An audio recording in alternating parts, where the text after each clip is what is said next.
Merci pour ce colloque. La salle est un peu clairsemée, mais c'était vraiment hyper intéressant pour moi particulièrement de retrouver la communauté un peu éco-phyto, protection des cultures et agroécologie après quelques années, puisque c'est une communauté que j'ai bien connue, après être parti un petit peu vers d'autres cieux, et puis revenir ici à travers la mission dont je suis chargé au ministère de la Recherche. Alors, c'est le colloque final, c'est marqué éco-phyto, recherche et innovation, donc ça y est, on sait tout, c'est ça? Et maintenant, il n'y a plus qu'à dérouler, c'est ça? C'est ça. Bon, je rigole. Les systèmes alimentaires, comme vous savez, enfin, incluant l'agriculture, mais aussi l'aval, et en fait l'ensemble de notre mode de vie sont sous pression et exercent des pressions, sous des pressions multiples, climat, biodiversité, une démographie humaine globale qui est très élevée, et puis au contraire, en milieu rural, elle a tendance plutôt à se rétracter et se substituer par d'autres métiers, surtout avec le télétravail et tout. Et pour la biodiversité, au passage, c'est pas uniquement des services écosystémiques, c'est pas uniquement la richesse spécifique comme on a tendance à la regarder, c'est aussi quand on parle des variables essentielles de biodiversité, par exemple, là on voit un paysage, et ben c'est pas uniquement les hirondelles qui ont du mal d'ailleurs avec l'agriculture et puis de façon générale, mais c'est pas uniquement un paysage, ça fait partie des variables essentielles de biodiversité qu'on peut décrire, la qualité du paysage, la connectivité d'un paysage. Et donc, en tant que tel, le paysage, il fait partie de la biodiversité à ce titre, enfin, dans les variables essentielles. Et donc, or, l'agriculture façonne les paysages et façonne les territoires. Et donc il y a moyen, à travers ça, il y a moyen de réconcilier les pressions, et réconcilier les pressions auxquelles est soumise et les tensions auxquelles est soumise la production agricole. Donc, à la fois, elle est sous les pressions du climat, de la biodiversité, des services écosystémiques, mais pas que, et de la démographie. Et elle est en même temps elle-même sous cette pression, et elle exerce des pressions dessus. Elle exerce des pressions sur le climat, elle exerce des pressions sur la biodiversité, etc. Et réconcilier ces pressions, ces tensions, en fait, c'est une nécessité vitale au niveau global, et c'est un défi pour la génération qui vient. Et ce colloque, ça y contribue, quoi. Les territoires, je rejoins vraiment ce qui vient d'être dit tout à l'heure sur les territoires. Ils sont façonnés, le paysage qu'on voit là, il est façonné par l'agriculture. Ils sont sujets à des transitions eux-mêmes, les territoires et les personnes qui vivent dans les territoires. On voit juste un petit village dans un coin, vers le bas, là-bas. On ne voit pas de route, mais parmi les pressions qui s'exercent sur ces territoires, il y a aussi tout ce qui concerne le transport, tout ce qui concerne l'énergie, etc. On parlait tout à l'heure avec Laurent du fait de l'insularité, mais en fait, dans ces territoires, il se pose aussi des problèmes comme ça, de logistique, tout simplement. Et quand on va à une réunion d'un conseil scientifique de parc naturel régional avec son petit vélo, le mien est là-bas, et ben des fois, c'est un peu loin de la gare, et on est le seul à venir à vélo, parce que pour les gens, ils n'imaginent même pas, en fait. Et ils n'imaginent même pas une autre mobilité que celles qui sont basées sur le carbone, basées sur du carbone posé sur la route, parce que sinon il n'y a pas de route. Et puis on n'imagine même pas, en fait, le territoire autrement. Et alors l'agriculture dans le territoire, c'est un vrai souci. Voilà. Donc une forte pression sociale qui devient une tension très forte aussi, avec des gens qui se mettent des gilets jaunes et qui se mettent à faire des barbecues sur les ronds-points. L'usage de produits phytosanitaires et les risques associés, c'est devenu un enjeu sociétal majeur aujourd'hui, ou en tout cas, à minima, c'est un marqueur. Et on voit que les discussions en ce moment sur la loi du plomb, etc., on voit les discussions, c'est un retour en arrière très, très fort, c'en est peut-être un, mais c'est un retour en arrière. Donc ça veut dire, si on considère qu'une loi qui modifie des dispositions dans ce domaine est un retour en arrière, c'est qu'à minima, ces dispositions dans ce domaine sont un marqueur. Et donc, le recours aux produits phytosanitaires s'insère en réalité dans la transition agroécologique qui doit concerner tous les territoires, tout le territoire et tous les territoires. Alors on peut rêver d'un monde, c'est un peu voilà, on peut en rêver d'un monde où la question de la réduction d'usage des phytos sera devenue obsolète. Alors Christian tout à l'heure nous a expliqué que c'est un peu le rêve que fait Parsada, en se positionnant sur non, non, il ne s'agit pas d'une réduction, il s'agit au moins pour certaines molécules d'une vraie disparition qu'on est en train de simuler, dans laquelle on est en train de se positionner. Et c'est bien cette façon qu'il faut réfléchir. C'est bien de cette façon-là qu'il faut réfléchir. Et à ce moment-là, ce n'est pas de la substitution. Il faut bien entendu apporter des solutions, mais ce n'est pas un problème, une solution, puisque si le problème n'existe plus parce qu'on a fait un pas de côté, à ce moment-là, il n'y a plus besoin de la solution. Mais le pas de côté, il est extrêmement difficile à faire. Il est extrêmement difficile à faire. Je travaille un petit peu avec des agences de financement de la recherche au niveau européen, l'ANR pour la France et puis les autres, et on est en train de réfléchir à comment on peut allonger la durée du financement des projets de recherche. Parce que les projets qui sont financés sur 3 ans, on a vu, il y en a plusieurs là. On tombe entre 2 pics de population de campagnols, on tombe... puis on commence à voir des effets de long terme, peut-être les prémices des effets de long terme sur le milieu de la vigne, mais c'est pas sûr, enfin tout ça. Donc 3 ans, c'est court quoi, pour ces projets de recherche. Donc est-ce qu'on ne pourrait pas rallonger les projets de recherche? Alors toutes les agences de financement d'Europe, elles sont ah ben non, parce que nous, c'est 3 ans et c'est 3 ans. Je me souviens d'une réunion il n'y a pas longtemps où je leur ai dit, non mais écoutez, on est en train de parler d'une transition, on est en train de demander aux gens de faire de rallonger leur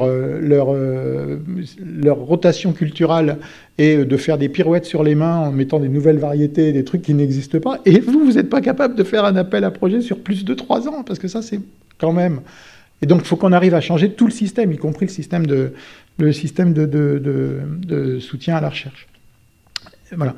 Une fois de plus, c'est un peu ce que fait le Parsada. Et donc, on peut rêver d'un monde où on aura fait ce pas de côté, on n'y est pas encore. Mais n'empêche, il faut voir la protection des cultures et les questions phytosanitaires, qui sont souvent des enjeux majeurs pour la conduite d'une exploitation agricole, comme un des éléments de la transition, et qui est un des éléments qui est interdépendant avec les autres. Donc il faut arriver à voir plus large, quoi. Éviter la tentation de simplement substituer un produit A par un produit B qui serait moins toxique, c'est mieux, bien sûr, mais c'est pas forcément, ça n'existe pas forcément. Il y a la question de l'acceptabilité, il faut faire attention à ça. L'acceptabilité du changement, l'acceptabilité du risque, on en a parlé là, évidemment, mais l'acceptabilité de la situation telle qu'elle est en train de s'empirer, c'est aussi, il y a une question d'acceptabilité sociale, pas forcément pour les mêmes acteurs, c'est ça qui est compliqué. Et puis, il faut se garder en tête que travailler sur l'acceptabilité, expliciter l'acceptabilité, quelque part, prépare l'inacceptabilité. Et donc, il faut faire attention à ça aussi. Mais en tout cas, ça peut permettre aussi de la relativiser. Voilà. Il faut travailler sur les contraintes, sur les verrous, plus que sur l'acceptabilité en tant que telle, sans doute. Bon. Donc, après le colloque final, qu'est-ce qui se passera ? Il y a Ecophyto 2030, il y aura d'autres appels à projets dans le cadre de l'axe 4 d'Ecophyto sur la recherche, l'innovation et la formation. Et donc, heureusement, elle peut s'appuyer sur des compétences des chercheurs et la force de la méthode scientifique. C'est un peu de ça que parle le ministère de la Recherche, forcément. Utiliser des infrastructures de recherche, des plateformes des infrastructures de recherche, elles sont un petit peu disparates, sans doute, je trouve, de manière globale. Vous imaginez pas, un astronome n'imaginerait pas travailler sans télescope. Un océanographe n'imaginerait pas travailler sans une flotte de bateaux qui puissent l'emmener, certains hauturiers, d'autres côtiers, etc. La flotte océanique française. Et la flotte agroécologique française, elle n'existe pas. Donc il y a un petit travail à faire là sur les infrastructures de recherche. Il y en a quand même, hein. Il y a l'infrastructure rare qui donne accès à des ressources génétiques, l'infrastructure Phénome qui permet de les regarder fonctionner, en tout cas pour les plantes dans un système confiné, Anae qui permet de regarder ça à une échelle un petit peu plus grande, les zones ateliers, etc. Et puis il y a les plateformes qui ont été développées par des chercheurs qui ne sont pas encore reconnus dans la feuille de route des infrastructures, mais qui sont en tout cas accessibles et ouvertes. Et on a cité aujourd'hui MINS, IDEA, etc., IDEAS. Et puis l'INRAE vient de sortir, vient de rendre public une forge numérique, une forge logicielle qui est accessible à tout le monde, en fait, pour faire de la programmation. Je ne sais pas si Mohamed, c'est quelque chose ou les autres, c'est quelque chose qui vous est utile, mais je pense que c'est le genre d'initiatives qui sont utiles. Utiliser l'approche Living Lab. Je pense qu'elle est extrêmement adaptée aux questions d'agroécologie, parce que si on réfléchit sur les théories un petit peu du transfert de technologie, etc., il y a beaucoup la notion des TRL. Or, les TRL, Technology Readiness Level, c'est quelque chose qui a été inventé par la NASA pour fabriquer une fusée. Et suite à l'explosion de la navette Challenger, là, avec 7 astronautes qui se sont fait péter en l'air, pour fabriquer des fusées.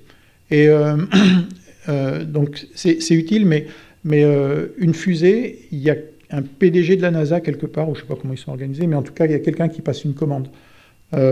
Et quelqu'un passe une commande de la fusée. Or, sur un système de transition agroécologique, il n'y a pas quelqu'un qui passe une commande et qui puisse faire un plan de l'après sur une transition. L'endroit où il y a une gouvernance, c'est dans les territoires. Elle vaut ce qu'elle vaut, elle a des difficultés, mais elle vaut ce qu'elle vaut. C'est dans les territoires. Et dans les territoires, on peut avoir des initiatives qui émergent. Il faut être au rendez-vous pour leur répondre. Et donc les Living Labs, il faut aller dans les territoires pour répondre à leurs questions.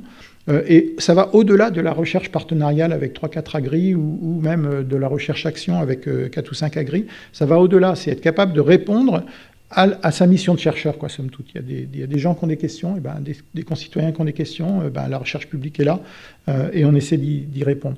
Ça nécessite de revisiter nos partenariats, ça nécessite de faire nous-mêmes, des fois, le premier pas de côté dans le design de nos partenariats, mais c'est nécessaire.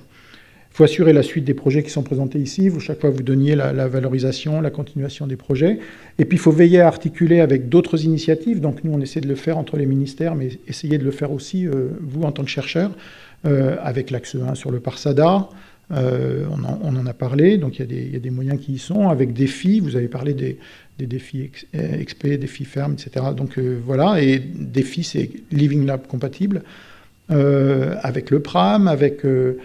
je vous disais, je suis engagé dans le PEPR, non, pas encore, avec le PEPR agroécologie numérique, là, et numérique, qui peut servir à pérenniser un certain nombre de dispositifs, peut-être justement les plateformes en question, le Carnot, tout ça. Et puis, il faut aller à l'échelon européen. C'est là que ça se passe. Le jour où on aura fait la transition agroécologique en France, le jour où on aura arrêté d'utiliser des pesticides en France, allez, on est à l'extrême, eh ben, on ne sera pas beaucoup plus avancé parce que le reste du monde continuera. L'Europe, c'est vraiment l'endroit où ça se passe. Il y a des communautés de recherche en Europe. Il faut aller valoriser auprès de ces communautés, avec ces communautés et à l'échelle européenne, tous les progrès qu'on a fait depuis des années avec les plans éco-phyto en recherche. Ils sont bien entendus pour nos agriculteurs et pour nos territoires, mais ils sont aussi pour porter le relais à cet échelon-là où il y a vraiment c'est pas uniquement aller chercher du pognon auprès de la DGRI et dans Horizon Europe, c'est aller chercher du réseau, du leadership, du relais, parce que c'est là que ça se passe. La transition agroécologique, peut-être un jour mondiale, elle passera par l'échelon européen nécessairement, et on a les moyens on a les compétences, on a le niveau pour aller aider à cette transition-là. Voilà. Donc pour ça, il y a les partnerships. Moi, je suis engagé dans le partnership, c'est des nouveaux outils qui font suite aux Eranet. Je suis engagé dans le partnership agroécologie. Il y en a un sur agriculture et les données et l'agriculture qui est en train d'émerger. Regardez ce qui se passe de ce côté-là. Les partnerships, c'est un travail entre les agences de financement, mais aussi avec les acteurs de la recherche. Regardez bien ce qui se passe de ce côté-là et puis n'hésitez pas à vous engager dans des consortiums européens. Premièrement, c'est très valorisant. C'est un petit peu casse-pied du point de vue administratif, mais c'est très valorisant. Et puis, une fois de plus, c'est là que ça se passe. Voilà. Donc, merci aux organisateurs, merci à toute la communauté, à tous les chercheurs qui ont contribué. Merci au CSO d'avoir accompagné ce mouvement pendant ce temps-là. Et merci aux organisateurs de l'appel et merci aux organisateurs de ce joli colloque qui porte beaucoup d'espoir, voilà, qui montre la difficulté de la tâche et qui porte beaucoup d'espoir en même temps. Merci beaucoup.